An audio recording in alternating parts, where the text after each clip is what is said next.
منګل صاحب د سر نه دا شعر وایا وی زه چې شراب سکم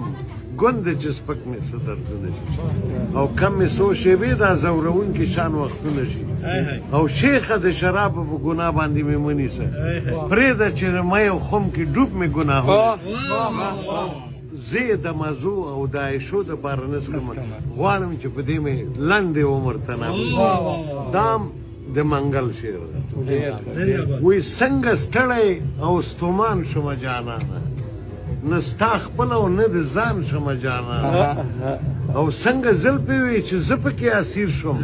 او زولنو نه د قربان شومه جانانه اوښکې راغلې په سینه مې لیکې وکړې چې سیلاب په خپل ګریوان شومه جانانه او نه ملنګ وم نه کچکول نه سوالګر وم او د منګل سیده ګریوان شومه جانانه